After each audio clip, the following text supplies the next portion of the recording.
Hey guys, Alex here, ajnashville.com, here with my co-host, Mr. Greg Pease.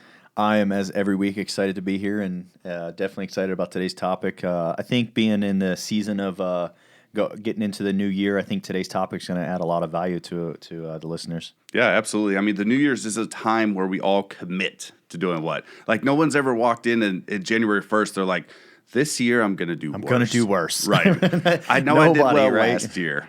And this year I want to tank it. Yeah, I made $10 an hour last year, and this year I want to make $5. For 8. Well, and even still, that's funny. Like that is comical. But no one, even taking a step further, no one comes in the new year and says, "Man, last year was great. I want to do the exact same thing this year." Correct. We want to do a little bit more. Yeah.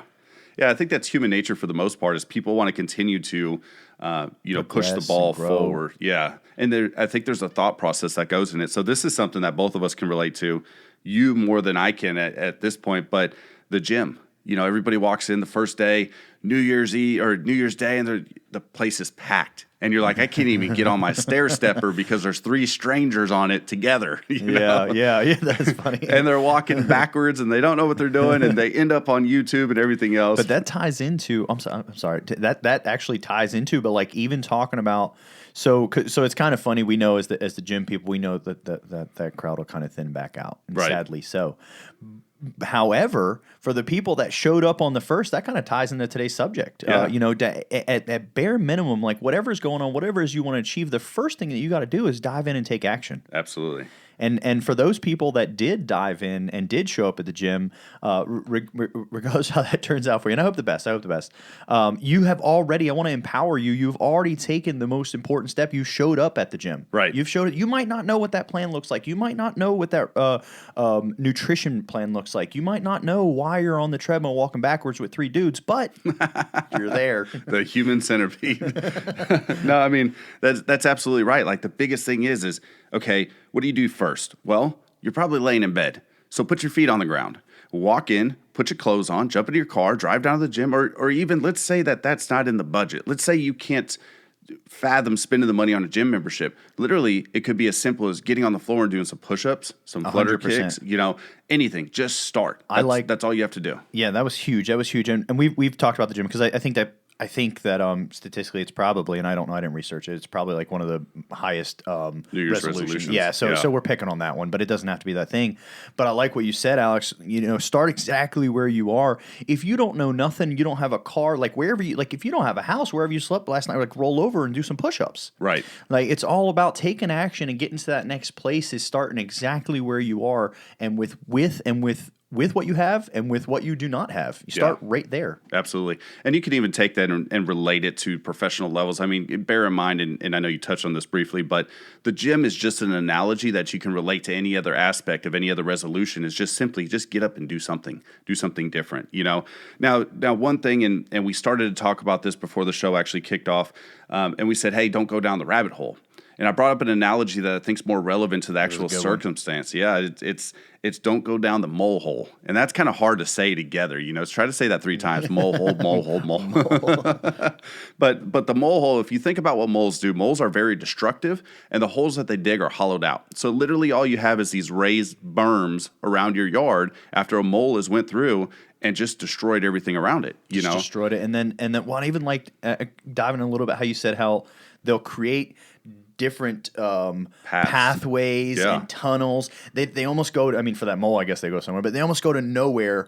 But they keep leading to these dead ends of more mounds of destruction. Right, exactly. And I mean that was a huge analogy. It seems like you came up with that one right off the top of your head, but that was a huge that was very credible versus saying that rabbit hole. Like, hey, let's not go down that mole hole where it's like this never ending option of paths that lead to this little mound of destruction. Right. And that kind of falls into the thought process, with the New Year's resolution or the taking action. You also have to have a goal. You have to know where you're going. Christopher Columbus didn't just jump on a boat and be like, let's just sail. And they just went, right, just go for it. Let's sail on this flat earth and we're going to end up at the edge. He had to have a plan, and even which not get too far, but he had to have a plan, and he had to pitch the leaders of that time for the resources to make to to attempt to make his plan go to fruition. Absolutely. But the biggest thing was having a goal and planning are not just important, but they're imperative. Yes. And then we got to make sure we guard ourselves from that mole hole. Which, if Christopher Columbus would have went down the contingency mole hole of what if we don't have enough food, what if bad weather, what if this, what if that, right? He would have never actually went and took his trip. Right. And that's the destructive portion we're talking about. So, for example, I'm going to go back to the gym analogy because I think that's a really relevant one. If you say, hey, I'd go to the gym today, but I don't have Nike shorts to wear to the gym, so I got to go to Nike tomorrow, and oh, man, Nike's closed, and I don't have time, and I got to go to my kid's recital. Now you don't have the Nike shorts that you initially had as an excuse to not go to the gym in the first place, and then when you do get the shorts, it's like, well, now I need fat grips. I need fat grips because the barbell or the dumbbells hurt my hands, but I got to order those, and those will take 3 to 4 business days to get, and by the way, they're on back order. Let's even I'm going to switch gears on analogy. Same thing. I'm gonna take it to the business world. Yeah. Maybe you're already in business and taking that to the next level, scaling to the next level. Maybe you're just launching a business. Let's talk to those startups right now. How many of you are like, hey, it's not real until I have a website? Right. No, it's real right now. Right. It's real right now.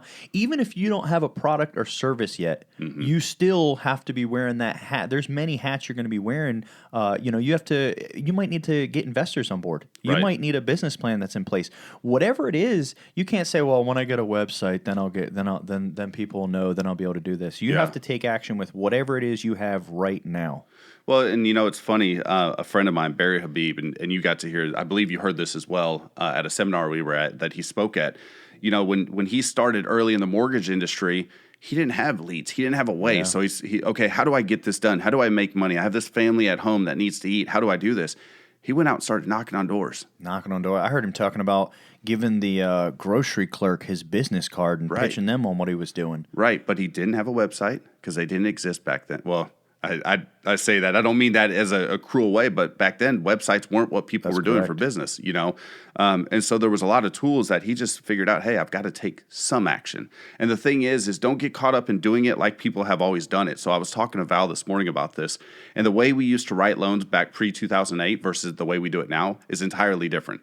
Back then, we used to have paper files. You just ask people how much they made, right? No, you're 100% correct. Yeah. Hey, how much do you make? $10 million a month or a year? That's great. But the thing is files back then were paper files. You had to stack them. You had to walk in and carry a colored file based on your quote unquote rank with that company. And that would determine how quickly your file got underwritten and everything else. Wow. Imagine doing that now in such a paperless world. If I was the company that wanted to stick with what once worked compared to what works now. So if you're picking up advice from people, make sure that advice is relevant to what it is you're trying to accomplish and what it is that you're trying to do today. And even more important, what it is you're trying to accomplish with tomorrow. And I'm gonna tag on that a little bit more. So you get that advice from whoever the source, right? You gather some advice, and you think to yourself, because we just said kind of guard what advice you're going to get, right? Mm-hmm. And is it of value? Let's say you get some advice, and you're like, man, I don't think that advice was of value. Do this. Take action. Yeah. You're going to find out if it's of value or not. And then we did a podcast on this just a couple weeks back. Don't ignore the red flags. Mm-hmm. Just dive in and take action. That person might have given you bad advice, but if you sit there and try to travel down each one of these mole holes to these little mounds of destruction to find out if it was or wasn't bad advice, you're not growing your business. Whereas if I just leap in and take action and find it's bad advice and shift, by the time you get out, poke your head up from one of these mole holes, I'm 2 chapters ahead of you. Yeah. Well, and the other thing is too is you have to take action over an extended period of time. Just like one hamburger didn't get you fat, That's right. It takes multiple actions in order to quantify a result and then to turn around and analyze what it is that actually took place. So if you're doing something, don't just do it once and expect the hammer to drop and all of a sudden it's like, oh my God, look at this. Everything's perfect. Yeah. Right. So it's going to take multiple failures. And when I think of people that are successful, I was talking to a buddy of mine yesterday, I think of like, you see this successful person, they're usually, the way you view them right then and there is different than like the damage they've been through to get to where they're at. I picture this person that's like, just been brutalized to get to the point of finally seeking some sort of success, which may not even be the plateau they're ready to sit on yet. Mm-hmm. They may have other levels above that. So you're going to have situations that push you down. Don't let that be the thing that makes you give up, because what you're doing may have put you 2 steps forward and set you a half a step back, but you're still a step and a half further than where you were when you started. 100%. And no matter what happens, like guaranteed, not too many things are a guarantee. Right. No matter what happens, that clock's just going to keep ticking. Yep, That's absolutely. guaranteed. Tomorrow's going to be here. 6 months from now is going to be here. A year from now is going to be here. And if I don't, to those who are not with us, when that time arrives, it's irrelevant then. You're at a whole nother level of playing. But for those that are with us, 6 months is going to arrive either way. Yep, it is. 2022 is going to arrive either way. And you're going to have spent your time in 2021 doing something. Right. Well, and I want to talk about something else, and this is kind of side topic, but it's relevant to what we're talking about, because a lot of people sat back and they said 2021's just been a nightmare. I'm never going to accomplish 2020. Yeah, you're right. Has just been a nightmare. I'm never going to accomplish what it is I set out to accomplish. But you have people that I consider and I call Buffalo.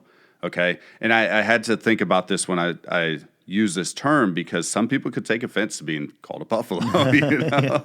But the fact is the buffalo is not meant in a derogatory sense. It's actually, the thought process is behind an article that I read a while back, and that's when a storm is coming in, cows, for example, will run away from the storm. And what does that do? That prolongs it, right? If you're running away from a storm and you're going 3 miles an hour and the storm is going 6 miles an hour, you're only moving away from that storm at a lesser speed. Well, eventually it's going to get to you, but if you stood still, it would get to you and pass you. Correct. Right? But you're actually prolonging this by cloud. staying in it. Yeah. So what the buffalo do is the opposite.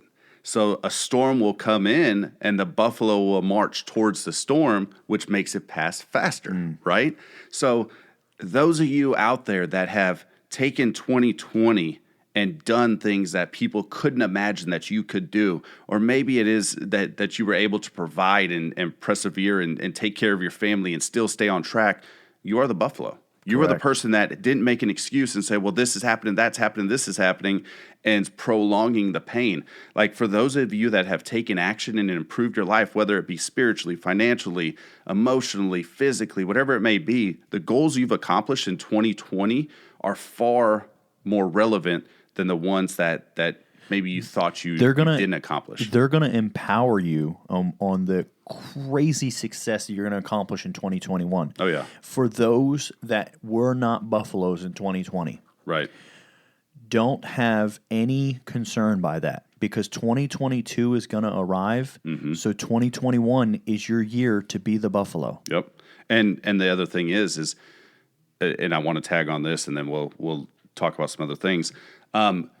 You've always had that person that was like, man, if I started investing in this 2 years ago, look how much money I'd have now. Or if I started going to church 3 years ago, here's where I would be now. Or if I was a Boy Scout, now I'd be a Master Scout, whatever the case may be. Like you said, Greg, time will continue to tick. And the only thing we can do is increase our regrets by looking back and saying, I wish I would have then. That's it. So that was huge, man. That was I definitely feel like there's a lot of value to add to people. Yeah, for sure. And the big thing is, a teammate of mine reached out the other day, and she said, hey, do you have a template that you use to track your goals? I said, not really. And she's like, well, how do you track them? I said, I use a legal paper. I literally write them down. I write down the metrics in it, and by me writing them down, they become real. Right. And then what I do on top of that is I share them. And the funny thing is a lot of times I'll share my goals, and people are like, oh, dude, it's nice to dream. It is. It's great to dream, but when you have a goal, it's no longer a dream. It's a mission. Mm-hmm. And then once you accomplish it, people look and they're like, how'd you do that? Well, I did it because I started with this breakdown. If I say, for example, you loan officers that are listening, and this is an exercise we did, if you have a certain threshold that you want to hit, so you want to close X amount of loans per year, you may take your average loan size. And what I do is I increase average loan size by 4% to get a little bit higher of a number, and then divide out that number to determine how many units it takes, and divide that by how many months are in a year, and then even divide that by the days and the weeks. So I have a micro number that I can look at and say, okay, now for me to close, let's say 2 deals a day, okay, I've got to make 30 phone calls. I've got to talk to 15 people, and I've got to app 5 of those people, you know, and I'm just throwing out some generic metrics here, but you should distill down what you are trying to accomplish down to the most finite number that you can get to allow yourself to understand exactly where you are and understand that if today I was on the phone and I only made 25 calls, that in order to hit my 30 calls for today, I need to make 35 calls for tomorrow to make up for my lack today. And I'm not even going to touch into that. That's huge. So taking us back to the beginning of the meat and potatoes of today is taking action. Right. If you took, let's say you did 25 calls today and you actually ran short of who the other 5 people were going to call at the end of the day was, and tomorrow that grew from that 25 that you actually did to the 30 that you owed is now 35 that you owe. Yeah. So that's 10 more than what you could even process from yesterday. This could easily take the average person down a mole hole. Yeah. We can now determine how will I find out. But if you just stop and take action, right, there's 25 people that could link you up with just one more people, and that turns it into 50. Yeah. And that's 110% correct. You know, you may change that metric. You may say, hey, you know what? I was making 30 calls or trying to make 30 calls a day and only consistently hit 25, but I was doing lunches that were lasting an hour, which cut into that time, but the lunch turned into 2 deals per lunch. And now, so I drop my calls, I keep my lunch. Right. Boom. But you know how you keep track of that? You consistently do it. So if today I do 25 calls, tomorrow I do 26, the day after I do 24, and I say, well, you know, this isn't working, you don't just stop. Maybe you add something in there like that lunch or like the networking meeting on Friday or whatever. And I know COVID has slowed some of those things down, but guys, we've got to get creative with the way we do things. And we have to do things like Zoom meetings, you know, Facebook Lives, other ways to reach people. I mean, the fact of the matter is people are still communicating. 100%. Not everybody's being a hermit and saying, hey, you know what? I'm not going to go out because I'm so fearful of this virus. Now, if that's the case, totally understandable. If you're an individual that could be impacted deeply by this, I get it. 100%. But find different ways to do it. And just as a word of encouragement, for the people have been affected on all different levels, different levels. And for the people that have been forced to be a little bit more homebound than what they would normally like to be, they are looking for interaction. Yeah, for sure. Give them a reason to smile today. Call. They want to hear from you. Yeah, and do me a favor. Look, we all have bad days. There's no question about that. Everybody wakes up and one day things are off. And you're like, man, today's going to be kind of crummy. And I get it. But always relay something positive. I can say this without question. If you get on Greg P's Facebook, if you get on my Facebook, if you get on my Instagram, there's not negativity there. No. That doesn't mean I don't have a bad day. That means I choose not to bleed out my negativity to impact others around me. Instead, I try to seek out something positive, you know? Yep. That's huge, man. That's huge. And just a small tip on that is I also believe that as long as we're always sharing positive, right? I think that positive motivation is like it's like fire. Yeah. So if we continue to like share it, right? So we're setting other things on fire around us. If my fire ever goes out, there's so much fire around me, I can't even walk around not on fire. Exactly. No, that's 110% the truth. So, any closing thoughts? This is the Jerry Springer portion. We got to give you all the fun. Right. I like it, though. I mean, we kind of did it as a joke in the beginning, but I like it. And for my final thoughts, I mean, I wish I had something super magical for you, but wherever that thing right now, I know to be true. I challenge you, the one that says, Greg, you're wrong. Put it in the comments for me. Right. Every single one of you listen, you have that one thing that you need to get conquered. You have that one thing. Take action on it now today. Yep. No, I love it. I'm just going to tie back into the mole holes. You know, don't allow yourself to go down destructive paths, delaying what it is that you're actually trying to accomplish. You know, the fact of the matter is we can all make excuses for whatever it is that we may be trying to reach in order to excuse ourselves from why we're not reaching those goals. The fact is, those excuses lie within you. I think Jocko, calls them sugar-coated lies, you know, which is a great analogy because we're literally just doing things to make ourselves feel better about the action we're not taking. You know, so if you're in a situation, you're like, I can't do this. I can't pick up the phone and call these people because I don't want to bother them. When the real reason is you can't pick up the phone and call those people because you're afraid of rejection, get over it. You know, be afraid of that rejection, but go ahead and do it. And it's like anything else. You do it once, you're probably going to stumble. You're going to fall a little bit. You do it twice, you're going to get better. 3 times, 4 times, it's going to quantify and get better and better and better. So get out there and do what it is that you have to do in order to accomplish the goals that you seek out to accomplish. Thanks again for tuning in. Wish everybody a happy and joyful New Year's. And those of you, once again, just put your goals down on paper and understand the metrics of them and what you're going to do to accomplish them.